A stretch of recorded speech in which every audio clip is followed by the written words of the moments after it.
आज ना सकाळी सकाळीच पार्थचे बाबा दादांकडे गेले होते आणि आम्हाला पण जायचंच होतं, पण आम्ही त्यांचा वेट करत बसलो होतो.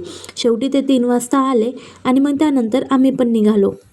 सकाळपासून हुरूम बसलेला माझा पार्थ आता खुश झाला होता की शेवटी आम्ही मोनू दादाकडे निघालोच म्हणून. आता इथं आल्यानंतर ना जावई आपल्या सासूबाईला घेतलेला प्लॉट दाखवत होते आणि सासूबाई पण कुतूहलाने बघत होत्या. हा प्लॉट घेऊन आम्हाला 1-1.5 वर्ष होऊन गेलं आहे आणि हा प्लॉट आम्ही दादाच्या त्यांच्या घरासमोरच घेतला आहे, जेणेकरून फ्युचरमध्ये सगळ्यांना सोबत राहता येईल. आता घरामध्ये आल्यानंतर तर कोणीच नव्हतं. ताई पण कामात होत्या. दादा मोनूला आणि सोनूला बाहेर घेऊन गेले होते. म्हणलं मग चला, वर त्यांनी नवीन 2 फ्लोअर बांधले ते बघून घेऊ. खूप छान कन्स्ट्रक्शन झालं होतं. दादांनी त्यांनी ना 5-6 वर्षापूर्वी जागा घेऊन ना खालचा फ्लोअर म्हणजेच ग्राउंड फ्लोअरला बांधलं होतं. 1 BHKच कन्स्ट्रक्शन केलं होतं. पण त्यानंतर ना आता फर्स्ट फ्लोअर आणि सेकंड फ्लोअर असं कन्स्ट्रक्शन केलं आहे. दोन्ही पण फ्लोअरला 1 BHKच आहेत. आता त्यांना स्वतःला राहण्यासाठी फर्स्ट फ्लोअरला ना छान असा 1 BHK केला आहे आणि त्यानंतर वर पण त्यांना रेंटने द्यायचा आहे आणि खाली पण रेंटने द्यायचा आहे. सगळं कन्स्ट्रक्शन असं एकदम छान वाटत होतं. जेव्हा एखादी गोष्ट आपण आपल्या स्वबळावर किंवा स्वकष्टावर करतो ना, तेव्हा त्या वस्तूकडं म्हणा किंवा त्या गोष्टींकडं बघूनच कळतं की त्यामागे किती प्रामाणिक कष्ट होते.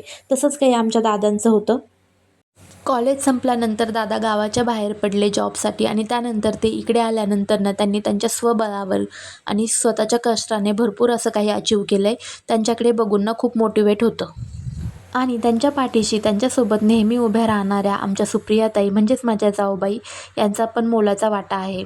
आता बघा, सोनूदादा मोनूदादा बाहेरून आल्यानंतर सोनूदादा इथे शिवजयंतीसाठी रेडी झाला होता. त्याच्या स्कूलमध्ये फंक्शन होतं, तर तो फंक्शनला गेला आणि इथे पारचं पेरू खायचं काम चालू होतं.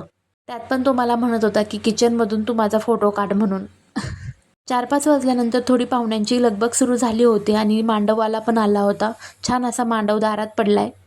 मांडव दारात पडला की मग कार्यक्रमाची शोभा तर आणखीनच वाढून जाते. आता इथे आमच्या आत्तू आल्यात. गावाकडून ना माझ्या लहान नणंदबाई म्हणजेच आमच्या लहान ताई आणि लहान दाजी आले होते.